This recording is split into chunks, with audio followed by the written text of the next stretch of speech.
20వ వచనం వరకు. మీలో ఎవరికైనా శ్రమ సంభవించినా అతడు ప్రార్థన చేయవలెను, ఎవరికైనాను సంతోషము కలిగినా అతడు కీర్తనలు పాడవలెను. మరొకరు చదవండి 14వ వచనం. మీలో ఎవడైనాను రోగి అయి ఉన్నాడా అతడు సంఘపు పెద్దలను పిలిపింపవలెను, వారు ప్రభువు నామమున అతనికి నూనె రాసి అతని కొరకు ప్రార్థన చేయవలెను. విశ్వాస సహితమైన ప్రార్థన ఆ రోగిని స్వస్థపరచును, ప్రభువు అతన్ని లేపును. అతడు పాపములు చేసిన వాడైతే పాప క్షమాపణ నొందును. 16వ వచనం మరొకరు చదవండి. మీ పాపములను ఒకరితోనొకడు ఒప్పుకొనుడి, మీరు స్వస్థత పొందినట్లు ఒకరి కొరకు ఒకరు ప్రార్థన చేయుడి. నీతిమంతుని విజ్ఞాపన మనఃపూర్వకమైనదై బహుబలము గలదై ఎండును. చాలు. మీరందరూ కలిసి నాతో పాటు కలిసి మాటలు చెప్పండి. ఒకరి కొరకు ఒకడు ప్రార్థన చేయుడి. ఒకరి కొరకు ఒకడు ప్రార్థన చేయుడి. చాలు. ఈ రోజున మనం నేర్చుకోబోతున్న విషయం ప్రార్థన. దేని గురించి? ప్రార్థన. ప్రార్థన చాలా శ్రేష్టమైంది, ప్రార్థన చాలా బలమైంది. ఈ ప్రార్థనని బైబిల్ ఏమని చెప్పిందంటే, మనిషికి ఊపిరి ఎంత ప్రాముఖ్యమో ఒక ఆత్మీయునికి ప్రార్థన అంత ప్రాముఖ్యం. దేనితో పోలుస్తూ ఉంది ప్రార్థనని? ఊపిరి గనక తీసుకోకపోతే మనం ఎంతసేపట్లో చనిపోతాం? ఎక్కువసేపు బ్రతకలేం. అలానే ప్రార్థన కూడా నువ్వు చేయటం మానేస్తే నువ్వు జీవిస్తావు అన్న పేరు మాత్రమే ఉండిద్ది, కానీ నువ్వు మృతమైపోయి జీవిస్తావు. అవునా? ప్రార్థన అనేది అంత శక్తివంతమైంది. యాకోబు పత్రికలో మనకి చెప్తున్న యాకోబు భక్తుడు ఏమని చెప్తున్నాడంటే, ఒకరి కొరకు ఒకరు ప్రార్థన చేయుడి. ప్రార్థన చాలా శక్తివంతమైంది. అక్కడే రాయబడి ఉంది కదా, ఏలియా మన వంటి స్వభావము కలిగిన మనుష్యుడే వర్షింపకుండునట్లు ఏ విధంగా ప్రార్థన చేశాడు? వర్షింపకుండునట్లు అతడు ఆసక్తితో ప్రార్థన చేయగా. ఏ విధంగా ప్రార్థన? నేను శుక్రవారమో బుధవారమో వాక్యం చెప్తా మీకు 10 రకాల 9 రకాల ప్రార్థనలు తెలియజేశాను. మీరు వస్తే కనుక మీకు అర్థమవుతుంది. అందులో రకరకాల ప్రార్థన బైబిల్లో నుంచి పట్టుదల కలిగిన ప్రార్థన, పోరాడే ప్రార్థన, కన్నీటి ప్రార్థన, చేతులెత్తి చేసే ప్రార్థన, ఆ తర్వాత రకరకాల ప్రార్థనలు బైబిల్లో ఏ విధంగా చేశారన్న విషయాలు తెలియజేశారు. అయితే మీరు ఎలా చేసినా ప్రార్థన చేయటం ప్రాముఖ్యము.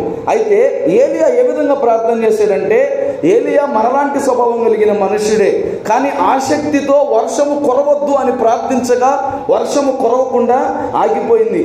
మరలా అదే ప్రవక్త వర్షము కురవాలని ప్రార్థించగా వర్షము కురిసింది. శక్తి.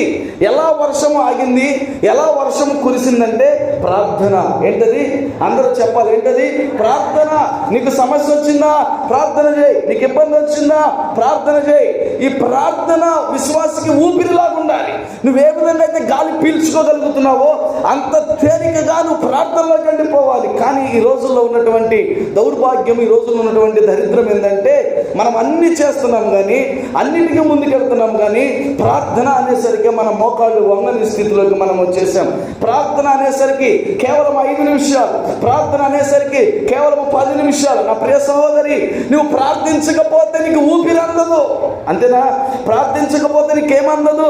ఊపిరి అందదు. ఊపిరి ఆడకపోతే ఏమవుతాడు మనిషి? హ్యూమన్ బ్రెయిన్కి 6 మినిట్స్ బ్రెయిన్కి రక్త ప్రసరణ ఆగిపోయినా, ఆక్సిజన్ ఆగిపోయినా మనిషి చచ్చిపోతాడు. ఎన్ని నిమిషాలు? కేవలం 6 నిమిషాలే. మరి ఈ ఊపిరితో సమానమైన ప్రార్థనని నువ్వు ఇంకెంత గట్టిగా పట్టుకోవాలి. అందుకే చెప్తున్నాడు ఇక్కడ భక్తుడు, ఇదిగో నీకు రోగం వచ్చిందా ప్రార్థన చేసుకో, నీకు సమస్య వచ్చిందా ప్రార్థన చేసుకో. నీవే కాదు, నీ కొరకు ప్రార్థించే వారికి కూడా నీ సమస్యను తెలియజేయి. ఒకరి కొరకు ఒకరు ప్రార్థన, ఒకరి కొరకు ఒకరు ప్రార్థన చేసుకోవడంలో ఎటువంటి షరతులు లేవు, ఎటువంటి అడ్డంకులు లేవు. వాక్యం చాలా స్పష్టంగా మాట్లాడుతూ ఉంది. అతను సమస్యలో ఉన్నాడా, అతని కొరకెళ్ళు ప్రార్థన చేయొచ్చు. అవునా అమ్మా? చేయొచ్చా? మరి చేయకూడదు అంటున్నారు ఏంటి? చేయొచ్చు కదా ప్రార్థన చేయడానికి అడ్డంకులేంటి? నువ్వు ఎవరైనా సమస్యల్లో ఉన్నారంటే, ఎవరైనా ఇబ్బందుల్లో ఉన్నారంటే నువ్వు వెళ్ళి ప్రార్థన చేయొచ్చు కదా. ఇక్కడ నీ కొరకు ప్రార్థించే వారు కనిపిస్తున్నారు కాబట్టి వారిని ఇంటికి వచ్చి ఎందుకు ప్రార్థన చేస్తున్నారు ఖండిస్తున్నావు. మరి నువ్వు ఫోన్లు చేసి అనేక మందితో ప్రార్థన చేయించుకుంటున్నావు కదా, అప్పుడు అడ్డంకులు రావట్లేదా అమ్మా? మరి నువ్వు ఫోన్లో నీ యొక్క టీవీ స్క్రీన్ మీద నెంబర్ కనిపించగానే నెంబర్కి ఫోన్ చేసి ప్రార్థన చేయించుకుంటున్నావు కదా, అప్పుడు అడ్డంకులు రావట్లేదా? వాక్యం హెచ్చరిస్తూ ఉంది, వాక్యముగా పాటించాలి. ఒకరి కొరకు ఒకరేం చేసుకోవాలి, ఒకరి వరకు ఒకరేం చేసుకోవాలి. ఇక్కడ రంగు భేదాలు లేవు, ఇక్కడ కుల భేదాలు లేవు, ఇక్కడ ఏ భేదాలు లేవు. ఇదిగో ప్రార్థన బైబిల్ చెప్తా ఉంది, వాక్యం హెచ్చరిస్తూ ఉంది. ఒకరి కొరకు ఒకరు ఏం చేసుకోవాలంట? ప్రార్థన చేసుకోవాలి. సమస్యలో ఉన్నారా? వారి కొరకు ప్రార్థించు. నీవే సమస్యలో ఉన్నావా?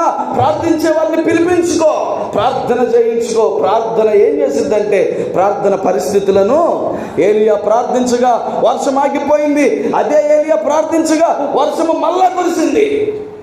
మనము సాక్ష్యాలు వింటున్నాము కదా, మేము ప్రార్థన చేసుకోబట్టి మా జీవితాల్లో కార్యాలు జరుగుతాయి. అసలు ఈ ప్రార్థన ఎప్పుడు మొదలైంది అమ్మా? ఆదికాండము. ఈ ప్రార్థన ఎక్కడ మొదలైంది? అసలు యెహోవా నామమున ప్రార్థన చేయుట ఎప్పుడు మొదలైందంటే ఆదికాండము 4వ అధ్యాయము, ఆదికాండము 4వ అధ్యాయం 26వ వచనాన్ని చదువుదాం. మరియు షేతునకు కూడా కుమారుడు పుట్టెను, అతనికి ఎనోష్ అని పేరు పెట్టెను. అప్పుడు యెహోవా నామమున ప్రార్థన చేయుట ఆరంభమాయెను. ప్రార్థించుట అక్కడ ప్రారంభమైంది. ప్రార్థన చాలా శ్రేష్టమైంది. ఆ విధంగా అక్కడ ప్రారంభమైన ప్రార్థన ఇప్పటికి కూడా ఆగకుండా ఇంకా ముందుకు వెళతా ఉందంటే ప్రార్థన శక్తి ఏంటో మనకి తెలియాలి. ప్రార్థన శక్తి ఏంటో మనకి అర్థమవ్వాలి. దానియేలు రోజుకి 3 సార్లు ప్రార్థన చేసేవాడంట. ఎన్నిసార్లు అమ్మా? దానియేలు దినమునకు 3 మారు ప్రార్థన చేసేవాడంట. ఎన్నిసార్లు? 3 మారు. ఎప్పుడు చేస్తున్నాడు?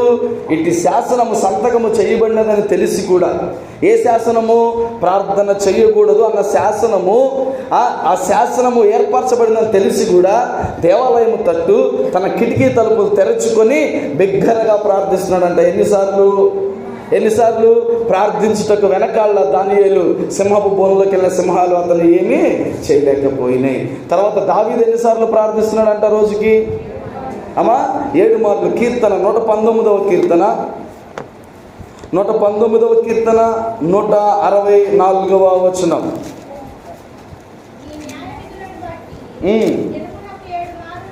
నేను దినమునకు 7 మార్లు నేను నిన్ను స్తుతించుచున్నాను. ఎన్నిసార్లు స్తుతిస్తున్నాడు అంటమ్మా దానియేలు? 7 సార్లు. మరి మనము రోజుకి ఎన్నిసార్లు? పొద్దున్నే లెగవగానే ఒకసారి అమ్మా చేయడం. మీరు చేయకపోతే ఈరోజు నుంచి మొదలు పెట్టండి. పొద్దున్నే లెగవగానే ఒకసారి, తర్వాత అమ్మా అర్థం కాల, పొద్దున్నే నిద్ర లేవగానే ఒకసారి, ఇంకా మధ్యలో చేయరా పడుకునేటప్పుడు. ఇంత లాంగ్ గ్యాప్ తీసుకుంటే ఊపిరి ఆడకపోతే చచ్చిపోతారు. పొద్దున్నే లేవగానే ఒకసారి. ఎందుకు? దేవా రాత్రి అంతా చక్కని నిద్ర ఇచ్చావయ్యా, చక్కని నిద్ర ఇచ్చినందుకు ప్రార్థన. తర్వాత మళ్ళీ నిద్రపోయేటప్పుడు, యేసయ్యా ఈరోజంతా చక్కగా కాపాడేవయ్యా, ఇందులను బట్టి నీకు వందనాలు. అంతేగా తర్వాత ఇంకోటి అంటాం, ప్రభువా మరి నీ నిద్రలోకి వచ్చి నిద్రపోవడానికి వచ్చాను, సుఖమైన నిద్ర చురుకైన మెలకువ దయచేయండి. అయిపోయింది. దానియేలు ఎన్నిసార్లు ప్రార్థన చేశాడు అమ్మ? దానియేలు గ్రంథం 6వ అధ్యాయం, దానియేలు గ్రంథం 6వ అధ్యాయము 13వ వచనాన్ని చదువుదాం.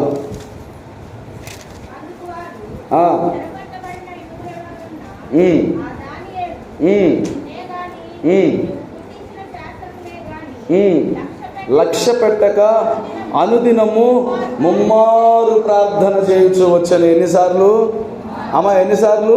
3 మార్లు అంటే 3 సార్లు. రోజునకు 3 సార్లు దానియేలు ప్రార్థన, రోజుకి 7 సార్లు దావీదు ప్రార్థన. మరి మనం ఎన్నిసార్లు చేయాలి? వారు ఇంకా దేవుని కృప కలిగిన వారు. దానియేలు మీద దేవుని అభిషేకం ఉంది, దావీదు మీద దేవుని అభిషేకం ఉంది. వీరంతా దేవుని బిడ్డలు. కానీ ఇంకా పాపములో ఉన్న మనము, అపరిశుద్ధతలో ఉన్న మనము, లేచిన కాడి నుంచి పాపములో తిరుగుతున్న మనము ఇంకా ఎన్నిసార్లు ప్రార్థన చేయాలి దేవునికి?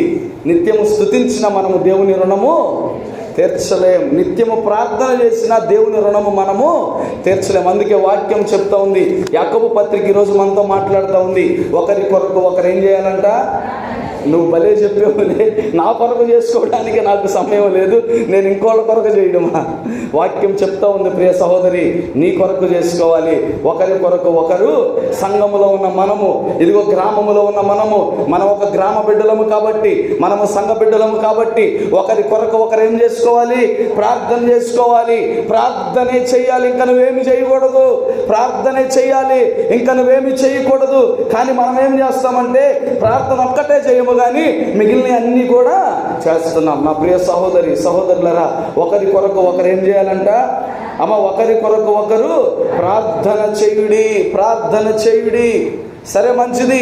మరి చేస్తున్నామయ్యా, ప్రార్థన చేస్తున్నామయ్యా, మరి మా ప్రార్థనకి సమాధానం రావట్లేదయ్యా. మేము ప్రార్థిస్తున్నామయ్యా, మా ప్రార్థనకి సమాధానము రావట్లేదయ్యా. అయితే ఇక్కడే రాయబడి ఉంది, ఏలియా ఏ విధంగా ప్రార్థించాడంట? అమ్మా, ఆసక్తితో. నీకులాగా పొద్దున చేయాలి కాబట్టి పొద్దున ప్రార్థన, సాయంత్రం చేయాలి కాబట్టి సాయంత్రం ప్రార్థన కాదు. అతను ఏ విధంగా ప్రార్థన చేశాడు? అమ్మ చెప్పాలి, ఏ విధంగా? ఆసక్తితో ప్రార్థన చేశాడు కాబట్టి ఏలియా ప్రార్థన దేవుడు విని వర్షము కురవద్దనగానే వర్షం కురవకుండా ఆగిపోయింది. మరలా వర్షము కురవమనగానే వర్షము కురువుట ప్రారంభమైంది. నా ప్రియ సహోదరులారా, ఈ మధ్యాహ్న కాల సమయంలో మనము ప్రార్థన చేయడానికి, మనము ప్రార్థన చేస్తున్న సమాధానం రాకపోవడానికి కొన్ని విషయాలు నేను మీకు తెలియజేద్దాం అనుకుంటున్నా. ప్రార్థన చేస్తున్నా కానీ, ప్రభువా నేను దివారాత్రులు మొరపెడుతున్నానయ్యా, నేను ఎప్పుడు ప్రార్థన చేస్తూనే ఉంటున్నానయ్యా, నేను పొద్దున మొదలుకొని సాయంత్రం వరకు సమయం కుదిరినప్పుడల్లా ప్రార్థిస్తున్నానయ్యా, కానీ నా ప్రార్థనకి సమాధానం రావట్లేదయ్యా, నా పరిస్థితులు ఇంతే ఉంటున్నాయ్యా, నా పరిస్థితులు మారడం లేదయ్యా. అయితే ఎందుకు నీ ప్రార్థనకి సమాధానం రావడం లేదో ఈ మధ్యాహ్న కాల సమయంలో తెలుసుకో. ఎందుకు నీ ప్రార్థనకి సమాధానం రావడం లేదో? ఎందుకంటే ఏలియా మనలాంటి మనుషుడని రాయబడి ఉందా? ఏలియా మనలాంటి మనుషుడే. కానీ ఏలియా ప్రార్థించగా ఏమైంది? వర్షం ఆగిపోయింది. మరలా ప్రార్థించగా వర్షం కురవడము ప్రారంభం. మరి మనం ప్రార్థన చేస్తుంటే, అమ్మ మనం ప్రార్థన చేస్తుంటే కనీసం నీ ఇంట్లో నీ భర్త మారుతున్నాడా? నువ్వు ప్రార్థన చేస్తుంటే కనీసం నీ కుమారులు మారుతున్నారా? నువ్వు ప్రార్థన చేస్తుంటే కనీసం నీ స్థితిగతులు మారుతున్నాయా? నువ్వు ప్రార్థన చేస్తుంటే నీ ఇంట్లో స్థితిగతులు ఏమైనా మారగలుగుతున్నాయా? మరి మారడం లేదు అంటే నీ ప్రార్థనకి సమాధానం రావడం లేదు కదా. ఎందుకు రావడంలా? ఇక్కడ మనం నేర్చుకోవాల్సిన విషయం ఇదే. చాలామంది ప్రార్థించమన్నారు, ఇదిగో నేను ప్రార్థన చేస్తున్నాను, ఉపవాసం ఉండి ప్రార్థిస్తున్నాను, కన్నీరు విడిచి ప్రార్థిస్తున్నాను. ప్రియ దేవుని బిడ్డ, నువ్వు ప్రార్థించడం మంచిదే, నువ్వు ప్రార్థన చేస్తున్నది నిజమే. మరి నీ ప్రార్థనకి సమాధానమేది? నీ ప్రార్థనకి జవాబేది? ఈ మధ్యాహ్న కాల సమయంలో నువ్వు చేస్తున్న ప్రార్థనకి నీకు సమాధానం ఎందుకు రావడం లేదంటే, మొట్టమొదటిగా సామెతల గ్రంథం 28వ అధ్యాయం, సామెతల గ్రంథము 28వ అధ్యాయం, సామెతల గ్రంథము 28వ అధ్యాయము 9వ వచనాన్ని చదువుదాం. ధర్మశాస్త్రము వినబడకుండా చెవిని తొలగించుకుని వాని ప్రార్థన హేయము. హేయము హేయము ఏంటంట? హేయమంట. హేయమంటే దేవుడి వినడనేగా అర్థము. అవునా? దేవునికి నచ్చదనేగా ప్రార్థము. ఎవరిని ప్రార్థన అంట? ఎవని ప్రార్థన? ధర్మశాస్త్రము వినబడకుండా చెవిని తొలగించుకొని వాని ప్రార్థన. అంటే ధర్మశాస్త్రం అంటే ఏంటి? దేవుని వాక్యమే కదా. అవునా? ధర్మశాస్త్రం అంటే దేవుని వాక్యమే కదా. దేవుని వాక్యమును వినకుండా తమ చెవులు మూసుకొని దేవుని వాక్యమును బట్టి కాకుండా ఎవరైతే ప్రార్థిస్తారో వారి ప్రార్థనకి సమాధానము దొరకదు, వారి ప్రార్థనకి జవాబు రాదు. అంతేనా? వాక్యము వినకుండా చెవులను ఏం చేస్తారంట? చెవులను ఏం చేస్తారంట? చెవులు మూసుకుంటారంట. ఎన్నాళ్ళ నుంచి నువ్వు వస్తున్నావు కదా, మేము ఎప్పుడైనా చెవులు మూసుకొని నువ్వు చెప్పే వాక్యం విన్నావా? అని అంటారేమో. అయితే మనం 2 చెవులు వాడతాం. ఈ చెవితో వింటాం, ఈ చెవితో వదిలేస్తాం. ఈ చెవిలోకి వచ్చింది ఇక్కడ ఏముంటుంది? వెనకాల మెదడు ఉంటుంది, బ్రెయిన్ ఉంటుంది. ఆ బ్రెయిన్లో ఆగదు, అది అలా బయటికి వెళ్ళిపోతూ ఉంది. మరి వాక్యము నీలో నిలబడకుండా, వాక్యము నీలో స్థిరపడకపోతే నువ్వే విధంగా వాక్యానికి లోపడతావు? వాక్యం హెచ్చరిస్తూ ఉంది. నీ ప్రార్థనకి సమాధానం ఎందుకు రాగలదంటే నువ్వు లోపడల్లా. దేనికి లోపడ్డల్లా? ఒకటి, వాక్యమునకు లోపడ్డల్లా. దేనికి? వాక్యమునకు లోపడ్డల్లా. వాక్యం ఏం చెప్తా ఉంది? వాక్యం నిన్ను వల్ల నీ పొరుగు వారిని ప్రేమించండి, అబద్ధం ఆడొద్దు, దొంగతనములు చేయొద్దు, దేవునికి లోబడి ఉండండి, అపవాదిని ఎదిరించండి, ఇదిగో దేవుని స్తుతించండి, దేవుని కనపరచండి అని వాక్యము బోధిస్తూ ఉంది కదా. ఈ బోధ, ఈ వాక్యమును చెవిని పెట్టుకోకుండా ధర్మశాస్త్రం అంతటిని ఏం చేస్తున్నారంట? వీళ్ళు వినబడకుండా చెవులను తొలగించేసుకుంటున్నారంట. వారి ప్రార్థన నాకు హేయము, వారి ప్రార్థనకి నేను సమాధానము ఇవ్వను. దానికి అర్థం ఏంటంటే వాక్య ప్రకారం నువ్వు నడవకుండా, వాక్యముని హృదయంలో పెట్టుకోకుండా, వాక్యముని హృదయంలోంచి తీసేసి అప్పటిదాకా లోకంలో తిరిగి, అప్పటిదాకా లోకక్రియలు చేసి, అప్పటిదాకా పాపము చేసి, అప్పటిదాకా అపరిశుద్ధతలో ఉండి నీవు వచ్చి ప్రార్థిస్తే నీ ప్రార్థన నేను వినను. అంతేనా? ధర్మశాస్త్రం వినకుండానట్లు చెవులు తొలగించుకొని వారి ప్రార్థన నాకు హేయము. లోబడాలి. దేనికి లోబడాలి? నువ్వు ప్రార్థన చేసేటప్పుడు వాక్యమునకు లోబడి ప్రార్థన చేయాలి. రెండవదిగా దేనికి లోబడాలంటే ద్వితీయోపదేశ కాండం 1వ అధ్యాయం. ద్వితీయోపదేశ కాండము 1వ అధ్యాయము. ద్వితీయోపదేశ కాండము 1వ అధ్యాయము 45వ వచనం.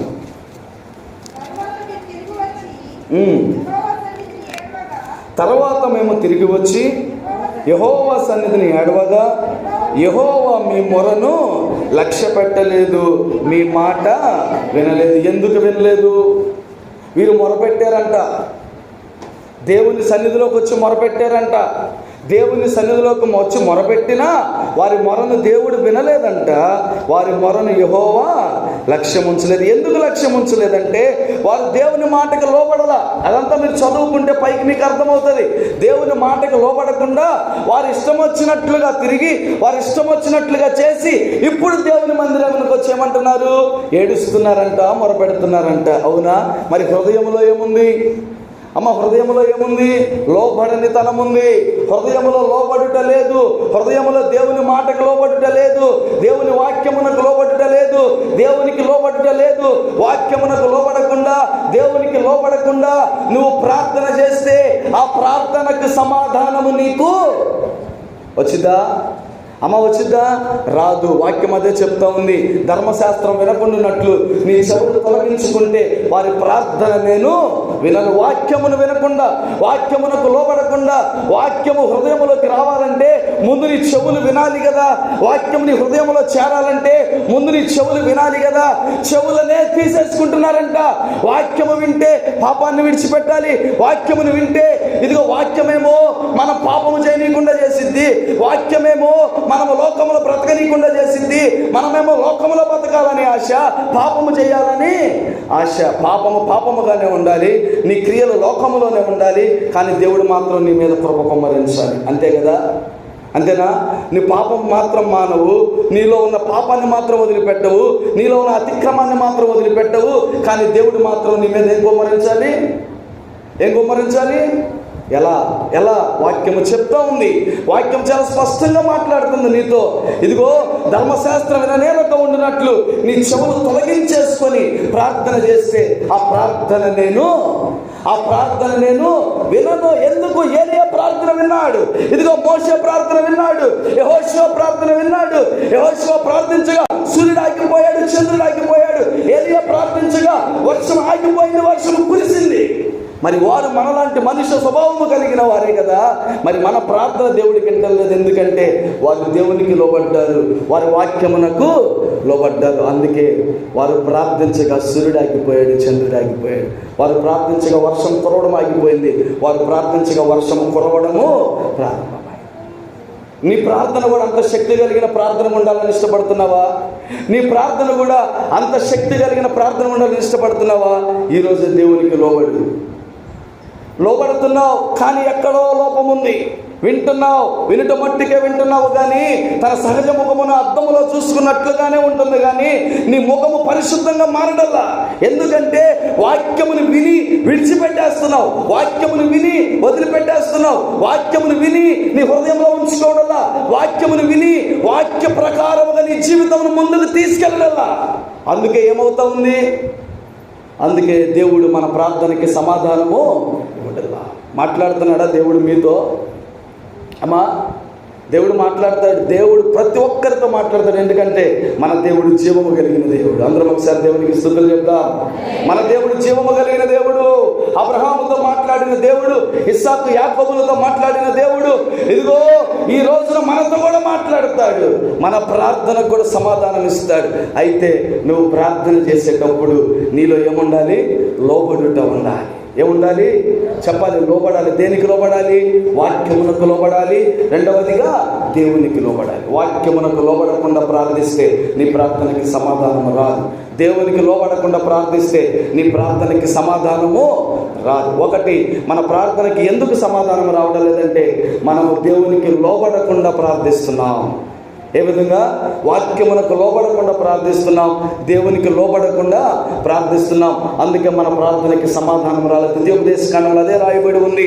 మేము యెహోవా సన్నిధికి వచ్చి ఏడవగా యెహోవా మా మొరను లక్ష్య పెట్టలేదు, మా మాట వినలేదు. యెహోవానే వినలేదంట, వారి మాటను కూడా లక్ష్యం ఉంచలేదంట.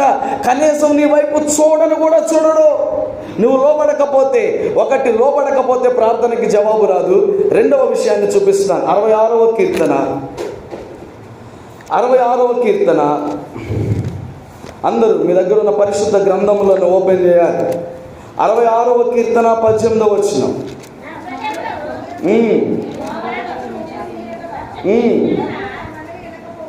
నా హృదయములో నేను పాపమును లక్ష్యము చేసిన ఎడల ప్రభువు నా మొర వినకపోవును, నా మన వినకపోవును. ఎప్పుడు విననంట? రెండవదిగా హృదయములో. ఎక్కడ? హృదయములో పాపము. ఎక్కడ పాపము? అమ్మా, ఎక్కడ పాపము? రెండవదిగా దేవుడు ఎందుకు మీ ప్రార్థన వినలేదంటే హృదయములో పాపం ఉందంట. ఎక్కడుంది? చెప్పాలి, అందరూ చెప్పాలి. ఎక్కడుంది? హృదయములో పాపం. నీ హృదయములో ఉన్న పాపమును బట్టి నీ ప్రార్థన దేవుడు వినలేదు. అంతేనా? అక్కడ రాయబడి ఉంది. చదవండి మరొకసారి. నా హృదయములో నేను పాపము లక్ష్యము చేసిన ఎడల ప్రభువు నా మనవి అంటే ప్రార్థనే. ప్రార్థన వినకపోవును వినడు. ఎందుకు దేవుడు నీ ప్రార్థన వినలేదంటే ఒకటి, వాక్యమునకు లోబడ్డల్లా, రెండు, దేవునికి లోబడ్డల్లా, మూడవదిగా నీ హృదయములో పాపమును ఉంచుకొని నువ్వు ప్రార్థన చేస్తున్నావు. ఏ విధంగా? అమ్మ, ఏ విధంగా? హృదయములో పాపమును పెట్టుకొని ప్రార్థిస్తున్నావు. ఎలా ఉంటుంది హృదయములో పాపము? హృదయము అన్నింటికన్నా ఎవరెవరు చెప్పారు? హృదయము అన్నింటికన్నా అది ఘోరమైన వ్యాధి కలది. ఏంటంట? హృదయం చెప్పిందంట, నీకెందుకు, ఆదివారం కదా, కోసేరుగా తెచ్చుకొని దోసకాయ వేసుకొని వండుకొని నిద్రపో. ఏం చెప్పింది హృదయము? తిను, తాగు, సుఖించు.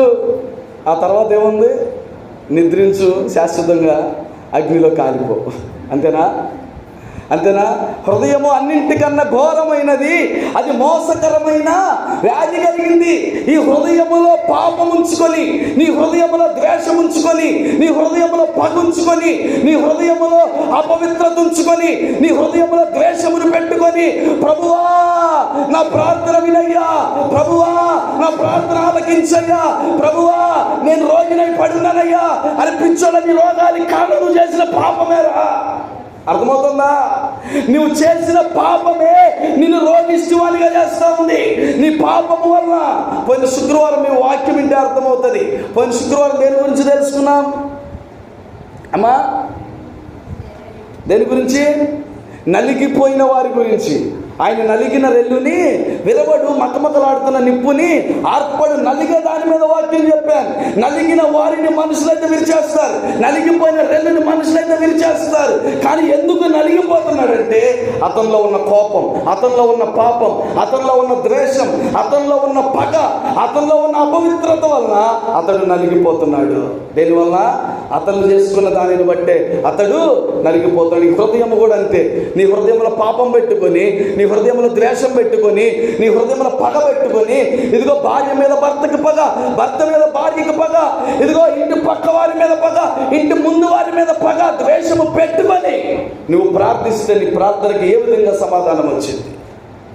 మనం అందరం అనేది ఏంటంటే, అయ్యా నేను ప్రార్థన చేస్తున్నానయ్యా, కానీ నా ప్రార్థనకి సమాధానము మరి నీలో పాపాన్ని తీసేసుకున్నావా? ఒకటి, నీ ప్రార్థనకి ఎందుకు సమాధానం రావట్లేదంటే, ఒకటి నువ్వు దేవునికి లోబడ్డలా, వాక్యానికి లోబడ్డలా. రెండవదిగా నీ ప్రార్థనకి సమాధానం ఎందుకు రావడం లేదంటే, నీ హృదయములో ఎక్కడా చెప్పాలందరూ ఎక్కడా నీ హృదయములో పాపము పెట్టుకొని ప్రార్థిస్తే దేవుడు నా మనవి వినకపోవునేమో. అంతే నా కీర్తనకారుడు అంటున్నాడు. ఏమంటున్నాడు? హృదయములో నేను పాపమును లక్ష్యము చేసిన ఎడల ప్రభువు నా మనవి వినకపోవును. నీ ప్రార్థనకి సమాధానం రావాలంటే, నా ప్రియ సహోదరి, ఒకరి కొరకు ఒకరు ప్రార్థన చేసుకోమన్నాడుగా. అవునా? ఒకరి కొరకు ఒకరు ప్రార్థన చేసుకోండి, సంఘ పెద్దలను పిలిపించండి, ప్రార్థన చేయించుకోండి. ఇదిగో మీరు స్వస్థత కలిగిద్ది, మీరు స్వస్థత పొందుకుంటారు, మీరు ప్రార్థన చేసుకోండి అని చెప్పాడు కదా. మరి వారొచ్చి ప్రార్థన చేసిన, నువ్వు ప్రార్థన చేసుకున్న నీ ప్రార్థనకి సమాధానం రావాలంటే ఒకటి లోబడాలి. అందరు చెప్పండి, ఏం చేయాలి? ఒకటి లోబడాలి. ఎవరికి లోబడాలంటే దేవునికి లోబడాలి, వాక్యమునకు లోబడాలి. ఇంకా లోబడటంలో ఎటువంటి తప్పులు ఉండకూడదు. ఇంకా లోబడ్డామంటే ఇక లోబడిపోవాలంతే. ఇక మళ్ళీ వెనక్కి తిరిగి చూడకూడదు. వెనక్కి తిరిగి చూస్తూ ఉపస్తంభం అయిపోతావు, వెనక్కి తిరిగి చూస్తే నిస్సారమైన ఉప్పు అయిపోతావు. వెనక్కి తిరిగి చూడొద్దు. వెనక్కి తిరిగి చూస్తే అననీయ సప్పీరాల్లాగా అయిపోతావు. వెనక్కి తిరిగి చూస్తే నువ్వు నిస్సారం అయిపోతావు. వెనక్కి తిరిగి చూస్తే జీవించుచున్నావన్న పేరు మాత్రమే ఉన్నది, కానీ నీవు మృతుడవే. ఒకటి, దేవునికి లోబడు. రెండవదిగా హృదయంలో ఉన్న పాపము తీసేసుకొని ప్రార్థన. ఇది అసలు అసాధ్యం కదా. హృదయంలో ఉన్న పాపాలు బయటికి పోవు కదా అసలు. అమ్మా, బయటికి పోకపోతే నువ్వు పోవాల్సింది ఇంకోటి ఉంది, అక్కడికి వెళ్ళిపోతావు. తీసేసుకో. బ్రతికుండగానే నీ ప్రాణాన్ని చక్కబెట్టుకో, దీపం ఉండగానే ఇంటిని చక్కబెట్టుకో. ఆమె ఒక్క నాణ్యం పోగొట్టుకుంటేనే దీపం వెలిగించి చీపిరి తీసుకొని అక్కడ ఒక మంచి పదం ఉంది, జాగ్రత్తగా వెతికిందంట. దేంతో? ఎట్లా వెతికింది? ఈ జాగ్రత్తే లేదు ఈ రోజుల్లో విశ్వాసులకి, క్రైస్తవులకి ఈ జాగ్రత్తే లేదు. దీపం వెలిగిస్తున్నారు, చీపిరి తీసుకుంటున్నారు, చక్కగా దీపం వెలుగులోనే వెళ్తున్నారు, కానీ జాగ్రత్త లేదు. జాగ్రత్త అంటే భయము. ఏంటది? భయము పట్టుంటుంది. భయము లేని భక్తి వ్యర్థం, క్రియలు లేని విశ్వాసం మృతం. నా ప్రియ సహోదరి, నా ప్రియ సహోదరులరా, ఏం కావాలి? లోబడాలి. రెండవదిగా పాపమును తీసేసుకోవాలి. ఈ రోజు నుంచి ప్రయత్నం చేయి. నీ ప్రార్థనకి జవాబు రావాలా? ప్రార్థిస్తున్నావుగా నీ కుమార్తెకు ఉద్యోగం రావాలని, ప్రార్థిస్తున్నావుగా నీ కుమారుడికి మంచి భవిష్యత్తు కావాలని, ప్రార్థిస్తున్నావుగా మంచి జీవితం కావాలని, ప్రార్థిస్తున్నావుగా దేవా నన్ను దీవించమని.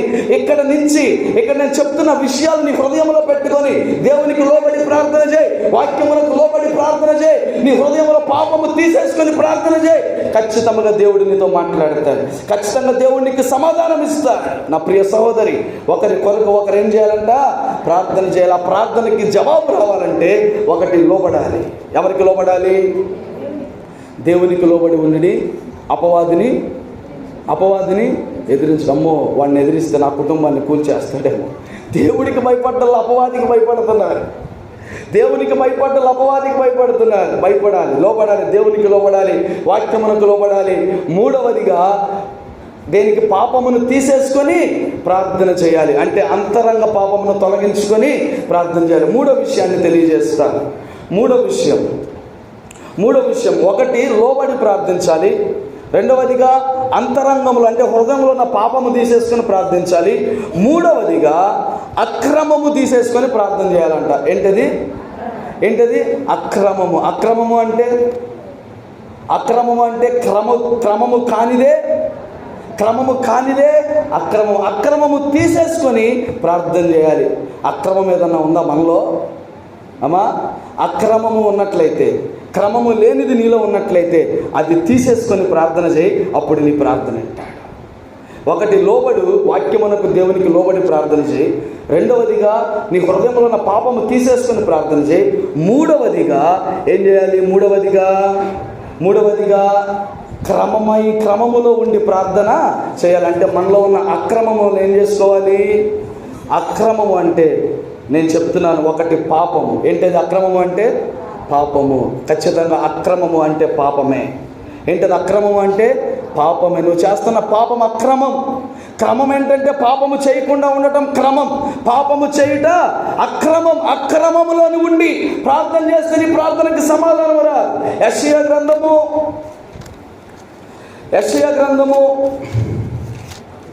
59వ అధ్యాయం 2వ వచనం. మీ పాపములు ఆయన ముఖమును మీకు మరుగుపరచను గనుక ఆయన ఆలకింపకున్నాడు. ఆయన ఆలకించడం లేదంట. ఏం ఆలకించడం లేదంట? నువ్వు చేసే ప్రార్థన, నువ్వు పెట్టే మొర, నువ్వు ఆయనకి చెప్పే మాటలు ఆయన ఏం చేస్తున్నాడంట? ఆలకించడం లేదంట. మరి ఆయన ఆలకించకపోతే ఎవరు ఆలకిస్తారు? అమ్మా, ఆయన ఆలకించకపోతే నీ ప్రార్థనకి ఎలా సమాధానం వచ్చింది? ఆయన ఆలకించకపోతే నీ ప్రార్థనకి జవాబు ఎలా వచ్చింది? ఎందుకు ఆలకించడం లేదంట ఆయన ఎందుకు ఆలకించడం లేదంటే మీ పాపములు ఆయన ముఖమును మీకు మరుగుపరచని పాపము వల్ల ఆయన ఆలకించడం లేదంట. దేనివల్ల? అమ్మ చెప్పాలి. ఒకటి, ఎందుకు మన ప్రార్థనకి సమాధానం రావట్లేదంటే దేనివల్ల అంటే ఆయనకు లోబడాలల్లా, ఆయన వాక్యమునకు లోబడ్డల్లా. రెండవది, ఎందుకు మన ప్రార్థనకి సమాధానం రావట్లేదంటే అంతరంగంలో పాపం పెట్టుకొని పైకేమో ఏడుస్తా ప్రార్థిస్తున్నాం, అందుకని మన ప్రార్థనకి సమాధానము రావడంలా. మూడవది, మన ప్రార్థనకి సమాధానం ఎందుకు రావడం లేదంటే మనలో ఉన్నటువంటి అక్రమము. ఏంటది? అందరు చెప్పాలి. ఏంటది? అక్రమము అంటే పాపము. నీలో ఉన్న పాపము వలన ఏం చేస్తున్నాడంట? ఆయన మన ప్రార్థన ఆలకించడం లేదంట. నా ప్రియ సహోదరి, నీలో ఉన్న పాపము నీ ప్రార్థన ఆయన ఆలకించకుండా చేస్తూ ఉంది.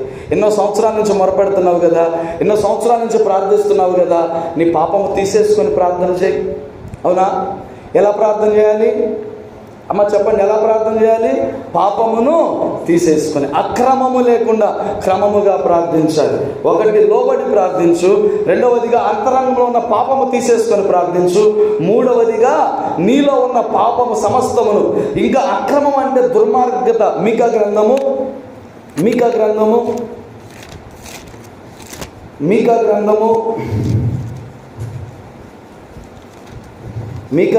3వ అధ్యాయం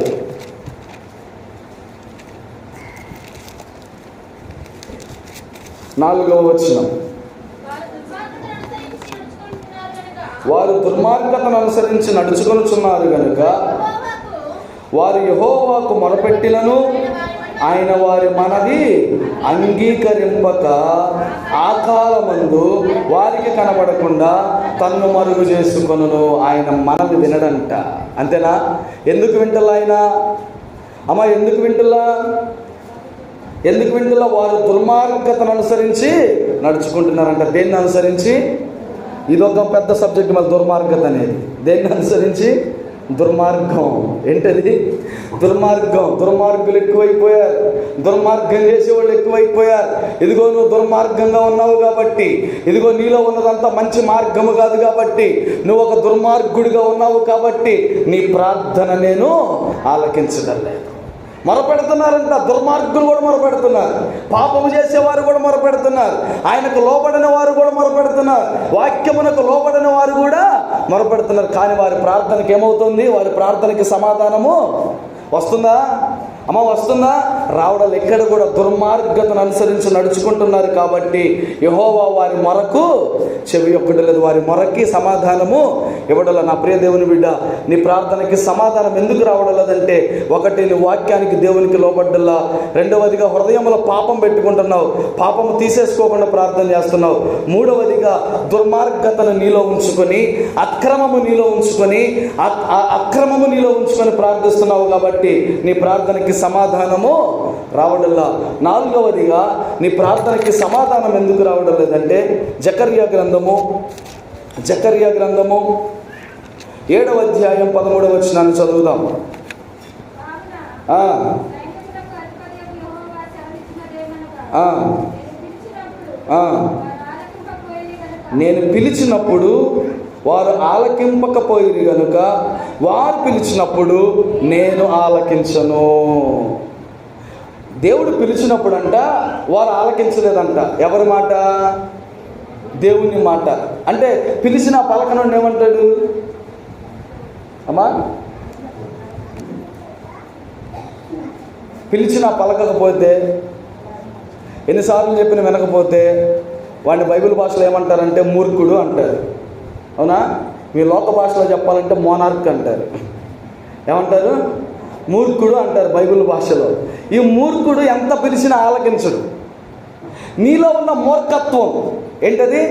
మూర్ఖత్వం. మూర్ఖత్వం ఏం చేసిద్దంటే, ఆయన పిలుస్తున్నాడు, రే నువ్వు మూర్ఖత్వంలో ఉన్నావు, అమ్మా నువ్వు మూర్ఖత్వంలో ఉన్నావు, నీ మూర్ఖత్వాన్ని విడిచిపెట్టు, నేను నీ ప్రార్థన వింటా, నేను నీ ప్రార్థన ఆలకిస్తా.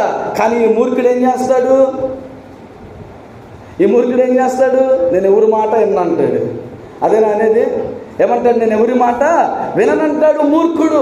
అందుకే ఇక్కడ ఏమంటుందంటే వాక్యము, నేను పిలిచినప్పుడు వారు నన్ను ఆలకించలేదు కాబట్టి వారు నన్ను పిలిచినప్పుడు నేను వారి మాటను ఆలకించను, నేను వారి ప్రార్థనను వినను. ఎందుకు నీ ప్రార్థన వింటలేదంటే దేవునికి లోబడ్డల్లా అంతరంగంలో పాపం పెట్టుకున్నావు. మూడవదిగా అక్రమంతో ప్రార్థిస్తున్నావు. నాలుగవదిగా మూర్ఖత్వంతో ప్రార్థిస్తున్నావు. దేంతో? మూర్ఖత్వము నీలో ఉంచుకొని. మూర్ఖ స్వభావం లేదా నీలో? మూర్ఖ స్వభావం లేదా నీలో? ఈ మూర్ఖులు ఏం చేస్తారంటే, ఈ మూర్ఖులు ఎవరి మాట వినరు. మూర్ఖులు వింటారా మాట?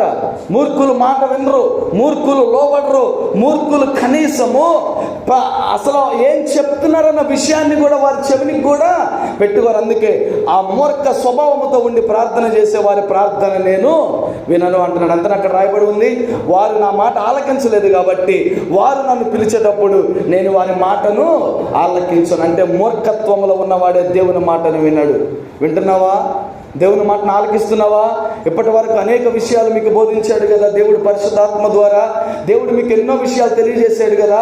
ఎందుకు నీ ప్రార్థనకి సమాధానం రావడం లేదంటే, దేవునికి లోబడ్డల్లా, వాక్యములకు లోబడ్డల్లా హృదయంలో పాపం పెట్టుకొని ప్రార్థిస్తున్నావు, అక్రమంతో ప్రార్థిస్తున్నావు, మూర్ఖ స్వభావముతో ప్రార్థిస్తున్నావు. అందుకే నీ ప్రార్థనకి సమాధానము రావడల్లా. నా ప్రియ సహోదరి, మరి వీటిని మానేద్దామా?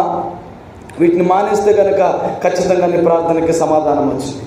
వీటిని మానేసిన రోజున ఖచ్చితంగా దేవుడు నీకు ఆలకిస్తాడు, దేవుడు నీతో మాట్లాడతాడు, దేవుడి స్వరము నీకు వినపడిద్ది, దేవుడు ఖచ్చితంగా నీ ప్రార్థనకి సమాధానము ఇస్తాడు. ఇప్పటివరకు ఎన్ని విషయాలు? 4 విషయాలు. 1 లోబడాలి, 2వదిగా అంతరంగంలో పాపము తీసేసుకోవాలి, 3వదిగా అక్రమము తీసేసుకొని ప్రార్థన చేయాలి, 4వదిగా మూర్ఖ స్వభావమును తీసేసుకొని ప్రార్థన చేయాలి, 5వదిగా చివరి విషయాన్ని చెప్పి వాక్యాన్ని ముగిస్తాను. మత్తయి సువార్త 5వ అధ్యాయం, మత్తయి సువార్త 5వ అధ్యాయము 23వ వచనాన్ని చదువుదాం. అందరూ తీసుకోండి. మత్తయి సువార్త 5వ అధ్యాయము 23వ వచనం.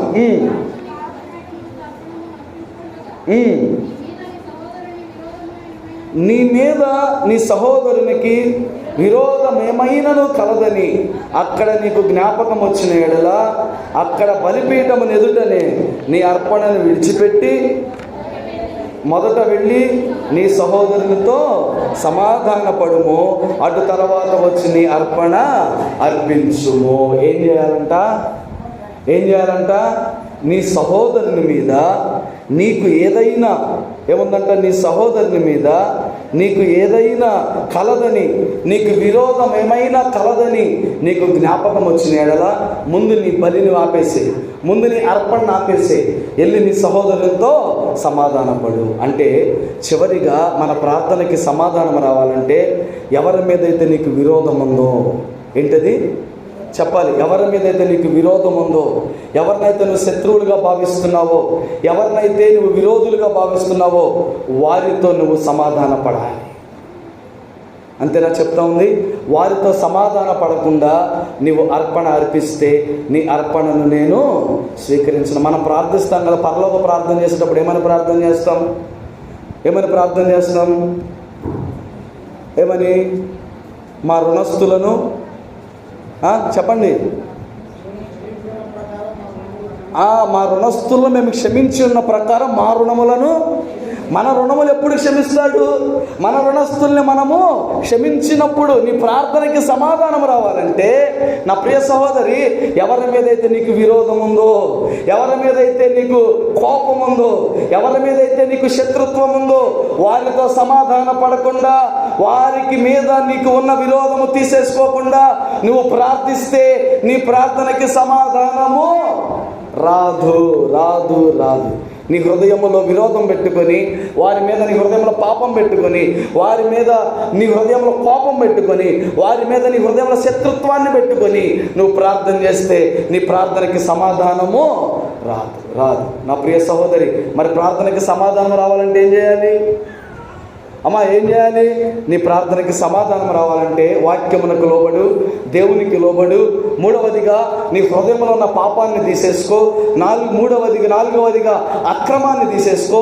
ఐదవదిగా మూర్ఖత్వాన్ని తీసేసుకో. ఆరవదిగా ఎవరి మీదైతే నీకు విరోధం ఉందో, ఎవరి మీదైతే నీకు శత్రుత్వం ఉందో వారితో వెళ్ళి సమాధానపడు. నువ్వు చెప్పిన ఏమి మేము చేయం, మేము అవసరమైతే నరకానికి పోతాం కానీ. అవునా? మాకు నరకమే చాలు, దాన్ని మాత్రం నేను క్షమించను. అంతేనా మనం అనేది?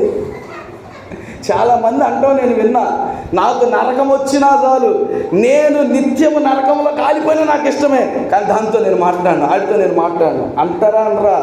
అంటే చూడండి, అపవాది మిమ్మల్ని ఎంత లోతుకి తీసుకెళ్ళిపోయాడంటే, సాతానుడు మిమ్మల్ని ఎంత లోతుకి నడిపించాడంటే, నరకాన్నైనా ఇష్టపడుతున్నారు కానీ, ఆ అగ్నినైనా ఇష్టపడుతున్నారు కానీ, నీ శత్రువుతో సమాధాన పడటం మాత్రము నీవు ఇష్టపడ్డలా. అందుకే దేవుడు మీకు దూరంగా ఉన్నాడు. అందుకే దేవుడు మీ ప్రార్థన వింటల్లా. అందుకే మీ కుటుంబాల్లో నెమ్మది లేదు. అందుకే మీ జీవితాల్లో నెమ్మది లేదు. అందుకే మీరు ఎంత చేసినా కష్టానికి తగిన ఫలితం రాట్రలా. ఒకవేళ ఫలితం వచ్చినా అది చిల్లు సంచిలో పోసిన డబ్బుతో సమానంగా మారిపోతూ ఉంది. నీ కష్టార్జితం నీ దగ్గర నిలబడ్డల్లా, నీ కష్టార్జితం లోతుల పాలైపోతుంది. దానికి అర్థం ఏంటంటే, నీ హృదయంలో ఉన్నటువంటి సమస్త కల్మషముని నీతోనే ఉంచుకుంటున్నావు. నీ ప్రార్థనకి సమాధానం రావాలంటే వాక్యమునకు లోబడు, దేవునికి లోబడు. నీ హృదయంలో ఉన్న అంతరంగంలో ఉన్న పాపాన్ని తీసేసుకో. నాలుగవదిగా క్రమంగా బ్రతుకు. ఐదవదిగా మూర్ఖత్వాన్ని వదిలిపెట్టు. దేనిని వదిలిపెట్టాలి? అమ్మ చెప్పాలి, దేనిని? మూర్ఖత్వమును వదిలిపెట్టు. చివరిగా నీ సహోదరునితో సమాధానపడు. మాటలు లేని అన్నదమ్ములు ఎంతమంది ఉన్నారు ఈ రోజున? మాటలు లేని అక్క చెల్లెలు ఎంతమంది ఉన్నారు ఈ రోజున? నీ ఇంటి పక్కన వారితో సమాధానంగా ఉన్నావా? నీ పొరుగు వారితో సమాధానంగా ఉన్నావా? నీ పొరుగు వారితో సమాధానముగా లేకుండా, నీ సహోదరునితో సమాధానము లేకుండా, విరోధమును నీ మనసులో పెట్టుకొని నువ్వు వేల కానుకల అర్పణలు తీసుకొచ్చినా నీ అర్పణను నేను స్వీకరించను అంటున్నాడు దేవుడు అక్కడ. ఒకవేళ నువ్వు అర్పణ అర్పించేటప్పుడు నీ అర్పణ నేను స్వీకరించాలంటే, నీ సహోదరుని మీద నీకు ఏదైనా విరోధం ఉంటే వెంటనే వెళ్ళి సమాధాన పడి, ఏం చేయాలి? సమాధాన పడి వచ్చి నాకు అర్పణ అర్పించు. మా రుణస్తులు మేము క్షమించిన ప్రకారం మా రుణములను నీవు క్షమిస్తేనే నీకు క్షమాపణ. నువ్వు క్షమిస్తే నేను దేవుడిని ప్రార్థన వినేది. నీ విరోధము నీలో పెట్టుకొని, నీ కోపము నీలో పెట్టుకొని, నీ శత్రుత్వం నీలో పెట్టుకొని నువ్వు ప్రార్థిస్తే నీ ప్రార్థనకి సమాధానము రాదు. ప్రియ దేవుని బిడ్డ, 5-6 విషయాలు. 1, దేవునికి లోబడి, వాక్యమునకు లోబడు. 2వదిగా అంతరంగంలో పాపమును తీసేసుకొని ప్రార్థన చేయి. తర్వాతదిగా అక్రమము తీసేసుకొని ప్రార్థన చేయి. తర్వాతదిగా మూర్ఖత్వమును తీసేసుకొని ప్రార్థన చేయి. చివరిగా నీకు ఎవరి మీదైనా నీకు విరోధం ఉన్నట్లయితే ఆ విరోధమును తీసేసుకొని నీవు ప్రార్థన చేయి. అప్పుడు దేవుడు నీ ప్రార్థన వింటాడు. నమ్ముతున్నారా? నమ్మిన వారందరూ దేవునికి స్తుతులు చెప్దాం. అందరం చెప్దాం హల్లెలూయా. సమస్త జ్ఞానములకు మించిన దేవుని సమాధానము యేసుక్రీస్తు వల్ల మీ హృదయములకు, మీ తలంపులకు కావలి ఉండును గాక. దేవా నాయందు